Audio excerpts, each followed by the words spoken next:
Olá, meus amigos, meus irmãos.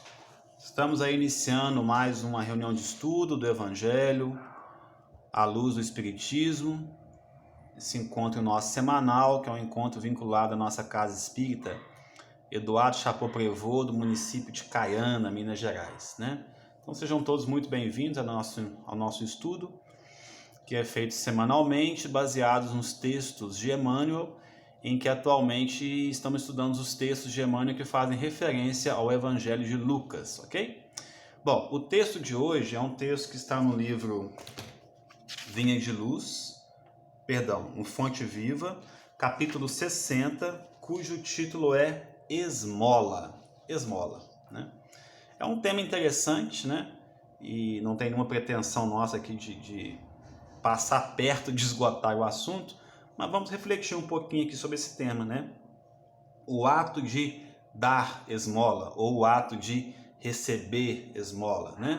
Penso que a esmola, em certa medida, por todos nós, em alguma circunstância, ela é oferecida e também ela é recebida, né? Vamos falar um pouquinho sobre isso aqui, ok? Bom, Allan Kardec, no Livro dos Espíritos, na questão 888 do Livro dos Espíritos, ele tocou nesse assunto. Antes de adentrarmos no texto especificamente, gostaria de começar a reunião de hoje por essa questão 888 do Livro dos Espíritos. Deixa eu abaixar o meu som aqui. Então vamos lá, questão 888 do Livro dos Espíritos, olha só. Kardec vai direto ao ponto, né? O que pensar da esmola? A pergunta que Kardec faz. E os espíritos respondem assim: o homem reduzido a pedir esmola se degrada moral e fisicamente. Ele se embrutece.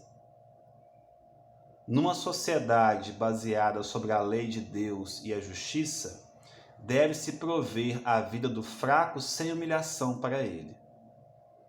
Ela deve assegurar a existência daqueles que não podem trabalhar, sem deixar sua vida à mercê do acaso e da boa vontade. Temos que lembrar que nós estamos falando aqui de uma questão meados de 1857, né, em que na França nós tínhamos uma quantidade gigantesca de pedintes pelas ruas, né? Então era um tema extremamente relevante para a época e ainda mais hoje, né? Eu moro numa cidade de 20 e poucos mil habitantes e a gente tem hoje pedintes aqui na nossa cidade, né? Nos grandes centros nem se fala. Então, os espíritos já deixam bem claro aqui que numa sociedade justa, né? O ato de oferecer, de dar uma esmola, essa esmola material. Vamos falar de dois tipos de esmola aqui hoje. Por isso que eu quis começar pela questão 888. A esmola material, ela é algo que vai deixar de existir, né? Temos notícia que nós estamos numa fase de transição planetária, saindo do mundo de provas e expiações, indo para o mundo de regeneração. E com toda certeza, quando já estivermos efetivamente num mundo de regeneração, essa esmola que a gente vê dos pedintes pela rua, esse é uma atitude, é uma cena que nós vamos deixar de assistir, né? Porque uma sociedade justa, ela deveria prover o mínimo necessário para a subsistência de todos os seus membros. E nós ainda não conseguimos fazer isso, né? É o básico, né? Que ele tem 2000 anos que o Cristo esteve conosco presencialmente, fisicamente, né? E nós ainda temos dificuldade de oferecer o básico do básico, ao ponto das pessoas terem que viver nas ruas à mercê, como diz o texto aqui, do acaso, né? Se passar alguém por ali, e da boa vontade daqueles que passam, certo? Então, assim, Kardec toca nesse assunto, os espíritos respondem com muita sabedoria, com muita prudência, deixando claro que é algo que vai deixar de existir assim que nós conseguimos avançar um pouco mais enquanto sociedade, um pouco mais enquanto humanidade, né? Ainda dentro dessa questão, tem uma outra pergunta, dentro da mesma questão, que é uma resposta belíssima do Espírito São Vicente de Paulo. Eu não vou ler ela toda, porque é uma questão grande, mas eu gostaria de ler o início dela aqui, que eu acho interessante para nós refletirmos juntos. Ele coloca assim, Kardec pergunta ainda, né? Reprovais a esmola? Quer dizer, Kardec fala, é errado dar uma esmola, né? É algo que eu já me questionei muitas vezes. Inclusive, esse estudo me fez repensar algumas questões em relação ao ato de dar ou receber esmola, né? A resposta é não. Não é a esmola que é reprovável. Ou seja, não é o ato que é reprovável. Frequentemente é a maneira pelo qual é feita. Olha a prudência, olha a sabedoria dos espíritos, né? Não tem problema em oferecer esmola. Mas a forma como se oferece, muitas vezes sim, ela pode ser reprovável, né? O homem de bem que compreende a caridade segundo Jesus, porque às vezes nós temos a nossa visão de caridade, né? E o nosso desafio é tentar mudar, transformar a visão de caridade que o Juliano, eu tenho, para a visão de caridade de que Jesus tem.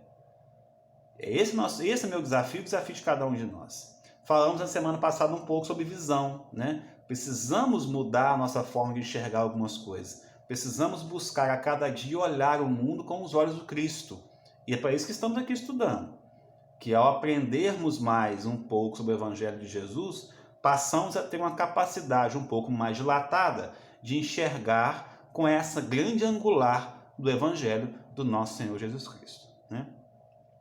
Então, o homem de bem que compreende a caridade segundo Jesus se antecipa ao infeliz sem esperar que ele estenda a mão, né? Então eu fiquei pensando nas minhas atitudes, quantas situações que eu passei, você fica ali às vezes até torcendo para a pessoa nem te ver, né, gente? Vamos falar a verdade, né? Aí você passa ali e o ideal é que a pessoa nem te olhe, porque se ela te olhar você fica envergonhado e tem que oferecer alguma coisa. Estou falando de mim, eu já me senti assim algumas vezes, né? A verdadeira caridade é sempre boa e benevolente, ela está tanto na maneira quanto no fato. Um serviço feito com delicadeza duplica de valor. Se é feito com ostentação, a necessidade pode fazê-lo aceitar, mas o coração não é tocado por ele. Olha só. Se é feito com ostentação, a necessidade pode fazê-lo aceitar. O indivíduo está pedindo uma esmola. Se você oferece com ostentação, se colocando como superior a ele vai aceitar, porque a necessidade é maior do que isso, né, dele, mas o coração dele não será tocado. Então a questão está na forma, né? Então, essa questão 888, ela é bem longa, tá? Eu aconselho que vocês leiam a questão toda, tem uma coisa muito bacana nessa resposta do Espírito São Vicente de Paulo, mas nos ensinando mesmo, né? É um roteiro prático de como agir, porque a esmola existe. Como eu disse no início da minha fala, nós passaremos para um mundo ainda que esse ato de dar uma moeda, um dinheiro, um pão, uma sopa, ele vai deixar de existir, porque o mínimo será provido pela própria sociedade. Fato esse que não acontece ainda, né? Dizem que alguns países já vivenciam isso, né? Você não consegue, já não tem mais. Mas enfim, nossa realidade aqui enquanto povo brasileiro, isso ainda é muito forte, né? Mas, então se isso existe, eu posso amenizar um pouco a situação com a forma com a qual eu exerço a esmola, eu dou a esmola. Porque você não vai conseguir tirar aquele indivíduo daquela situação, né? Quem mora num grande centro, por exemplo, ele se depara ao longo, para sair da sua casa e para o trabalho, se ele andar durante 2 ou 3 ou 4 quadras a pé, vai se deparar com 5, 10 pedintes. E ele não vai conseguir mudar o quadro de todos eles, né? Talvez ele nem consiga oferecer uma esmola financeira, um dinheiro para todos eles.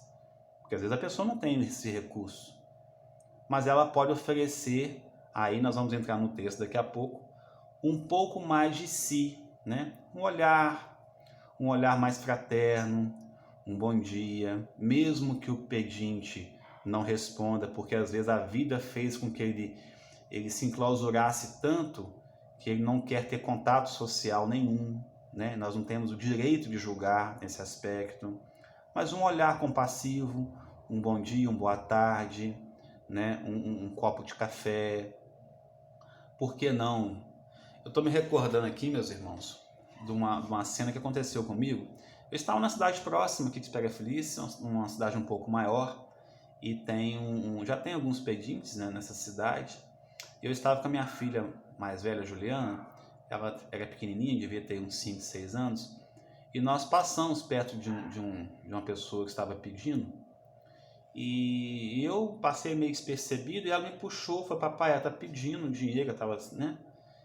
E eu peguei, na hora eu fiquei meio assim, tava com pressa, aí você começa aquele monte de justificativa, né?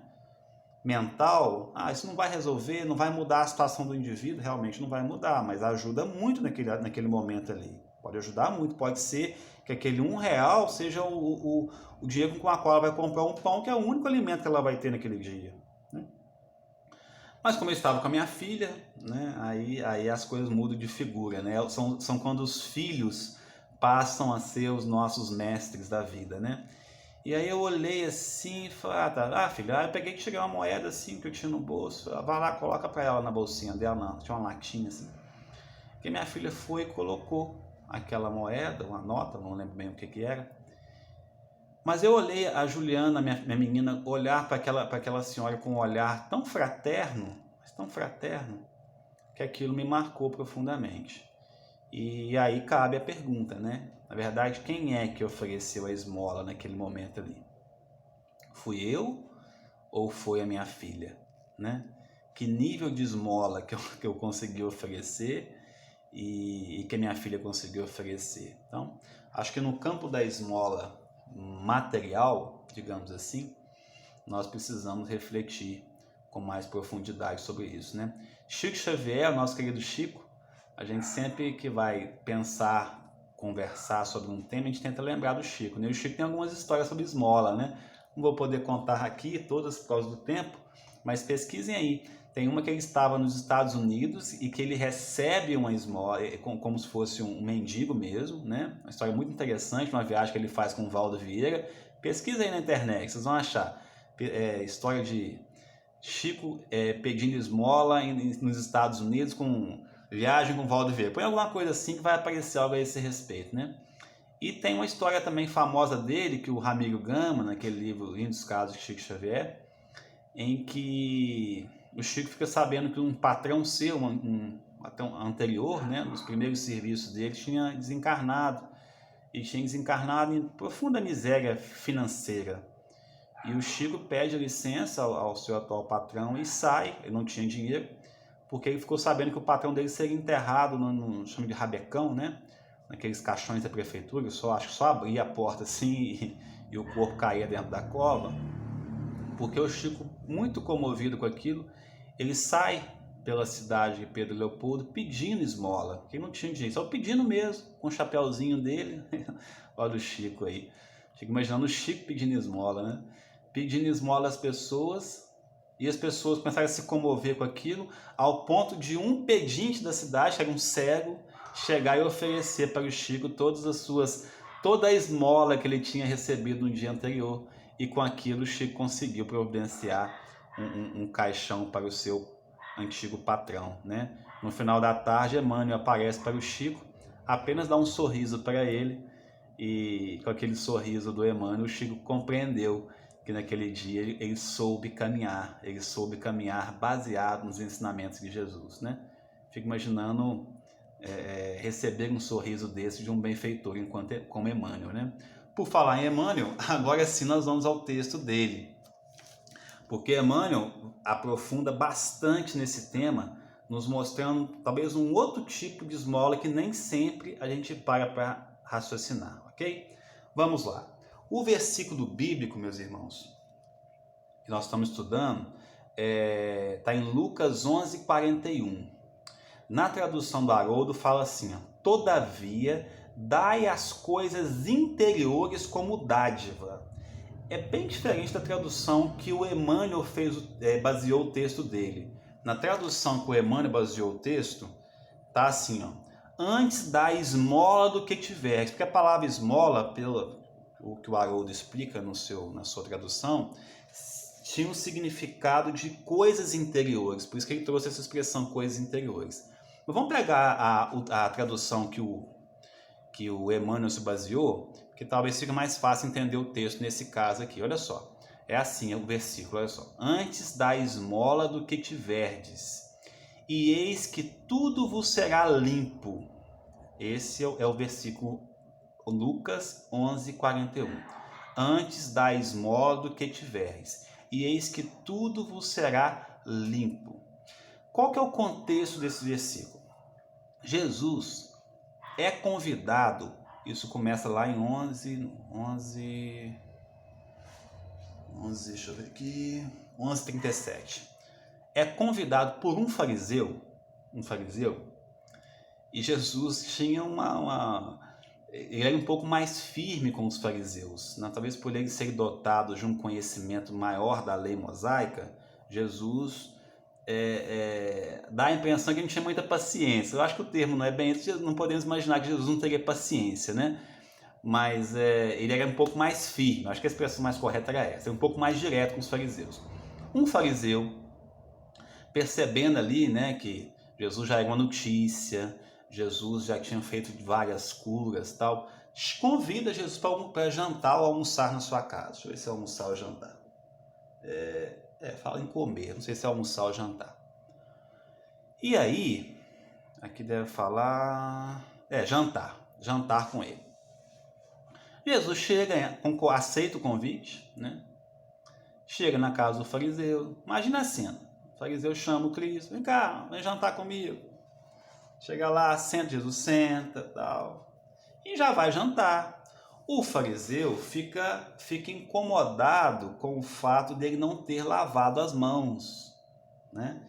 E obviamente Jesus deve ter feito isso tudo premeditadamente para poder passar um ensinamento que ficaria para a posteridade, né?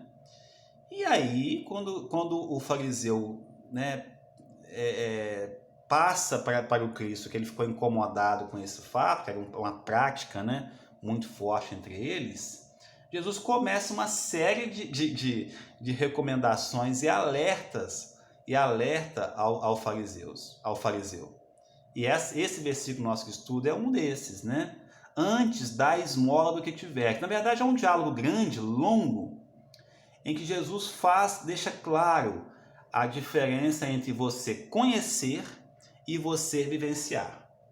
É nesse diálogo que ele fala, não adianta você ser como um sepulcro, né? Todo bonitinho por fora e cheio de podridão por dentro. É nesse diálogo, né? Então Jesus aqui nessa passagem bíblica, ele deixa muito claro que as coisas exteriores só são importantes no primeiro contato nosso, depois nós precisamos trazer para o nosso universo interno, porque senão aquilo realmente não vai surtir efeito na nossa caminhada, né? Os ensinamentos precisam adentrar o nosso campo íntimo. Então ele coloca, antes da esmola do que tiveres. Então, aqui o Cristo não está falando da esmola material. E o Emmanuel vem explicar isso aqui. Olha o que o Emmanuel coloca para a gente, olha só. A palavra do Senhor está sempre estruturada em luminosa beleza, que não podemos perder de vista. No capítulo da esmola, a recomendação do Mestre, dentro da narrativa de Lucas, merece apontamentos especiais. Só um minuto, meus irmãos. E aí ele coloca: dar o que temos é diferente de dar o que detemos. Olha só, hein? Essa frase aqui talvez seja a frase principal do nosso estudo. Vou repetir. Dar o que temos é diferente de dar o que detemos. E Emmanuel, como um professor que vem explicar o que ele quis dizer com isso aqui agora. Olha só o que ele diz pra gente. A caridade é sublime em todos os aspectos. Emmanuel aqui não está negando a caridade material, a sopa, nada disso. A esmola, a caridade é sublime em todos os aspectos. É por isso que a grande bandeira do Espiritismo é a caridade. Seja ela na forma que for, né? Porque é um processo. Você inicia fazendo algo por obrigação, né? Assim, Você aprende, você chega na casa espírita e entende que é preciso fazer algo pelo outro. Você começa com uma obrigação. Você não quer estar ali, você não quer fazer aquilo, você nem entende às vezes direito por que está fazendo, mas está ali porque você aprendeu que o certo é aquilo e vai seguindo, né? Com o passar do tempo, aquilo se torna um hábito. Aquilo começa a te fazer falta. Depois, aquilo vai se tornar verdadeiramente um patrimônio seu, né? Assim, então, a caridade é o grande patrimônio que nós precisamos buscar possuí-lo, né? Então ele coloca: a caridade é sublime em todos os aspectos sobre os quais se nos revele, e em circunstâncias alguma devemos esquecer a abnegação admirável daqueles que distribuem pão e agasalho, remédio e socorro para o corpo. Isso tem que continuar, né? Aprendendo, olha só o processo, aprendendo, ele não é detentor disso ainda, a solidariedade e ensinando-a para aquele que está recebendo. Porque a caridade, ela é uma via de duas mãos, né? Ela é uma via de duas mãos. Aquele que exerce aprende a importância de se fazer para o outro, e aquele que recebe aprende também a importância de se receber, como aquilo faz diferença na vida. Uma outra oportunidade, ele vai poder retribuir, né? Então é uma via de mão dupla aí.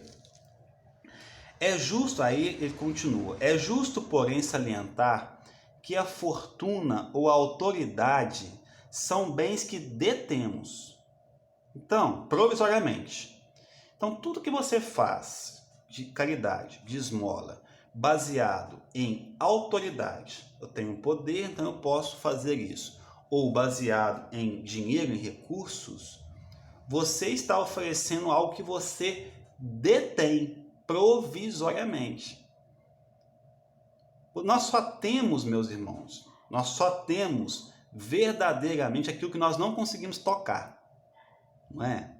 Tudo que você consegue, essa é a régua de medida para nós. Tudo que você consegue tocar, eu estou tocando essa caneta, então essa caneta eu não tenho, eu detenho. É isso que o Emmanuel vai explicar aqui, né? E a esmola verdadeira que o Cristo está propondo aqui, quando ele coloca: dai antes a esmola do que tiverdes. É Jesus nos ensinando a dar a esmola daquilo que nós temos e não daquilo que nós detemos. Mudou o patamar, né? Nós verdadeiramente percebemos: o que será que eu tenho? Qual que é o meu grande patrimônio? E aí é evidente, nós estamos falando do campo dos sentimentos. A régua, volta a dizer, dinheiro, você consegue tocar, não consegue? Você não tem, você detém. Um pão, você consegue tocar, não consegue? Você não tem, você detém. Estou seguindo a lógica do Emmanuel, né? Quando ele coloca: dar o que temos é diferente de dar o que detemos. E ele explica: o dono de todo o poder, de toda a riqueza, tudo que é autoridade e riqueza no universo é Deus. Então não é seu, é dele. É dele. Nosso Criador e Pai, que empresta recursos aos homens, segundo os méritos ou as necessidades de cada um. Então é tudo muito provisório.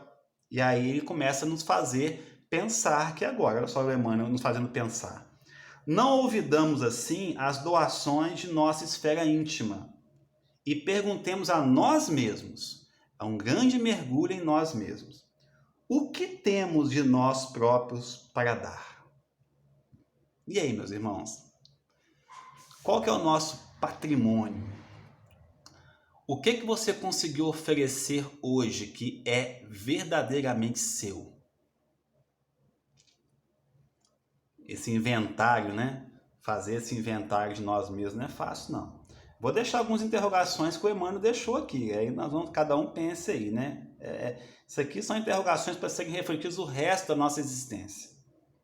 Que espécie de emoção estamos comunicando aos outros? Né?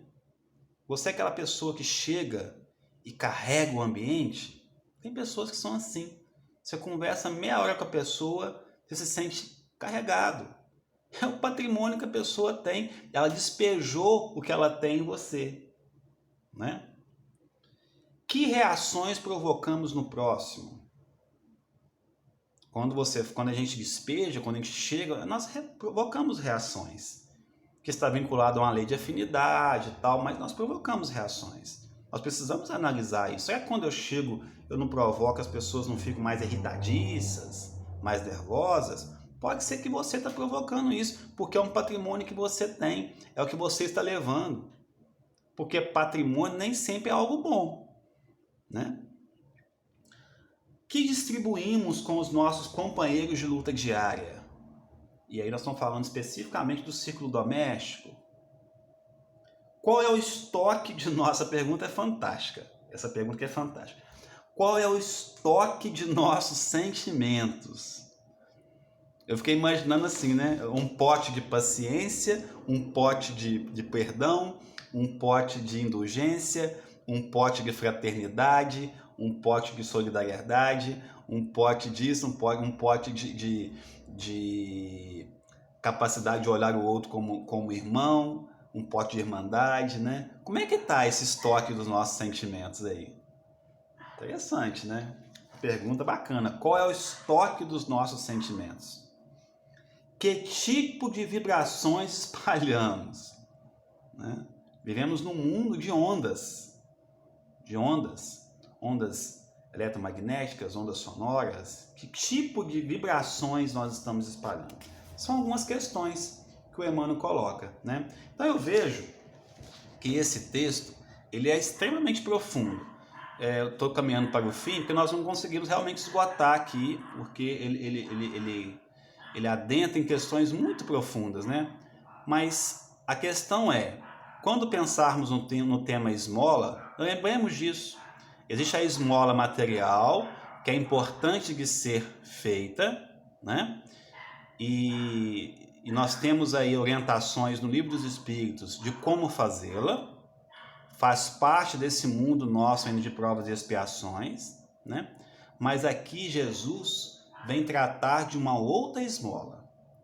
Volta no versículo de estudo dele.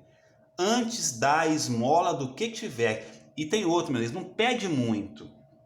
Ele não pede que você pegue aquele estoque de sentimentos seus e esvazie todo de uma vez. Não, a vida não nos pede isso. Bonito demais isso. A vida nos pede esmola dos nossos potes de sentimentos. Esmola, que é uma quantidade muito pequena, né? Então nós temos esses dois aspectos a serem refletidos aí. Esmola no campo material e esmola no campo moral. E o Emmanuel encerra o texto, um resuminho do último parágrafo dele, onde ele coloca assim, ó, o aviso do instrutor divino nas anotações de Lucas significa: dai esmola da vossa vida íntima, ajudai por vós mesmos, espalhai alegria e bom ânimo, oportunidade de crescimento e elevação com os vossos semelhantes. Sede irmãos dedicados ao próximo, porque em verdade o amor que se irradia em bênção de felicidade e trabalho, paz e confiança é sempre a dádiva maior de todas, né? Então fica aí, meus irmãos, nosso singelo estudo, né, com o tema esmola, e espero que isso possa contribuir para algum de vocês, assim como me fez repensar muita coisa aqui, né? Espero conseguir olhar para esse tema com um olhar mais vinculado ao Cristo. Forte abraço, até semana que vem, se Deus quiser.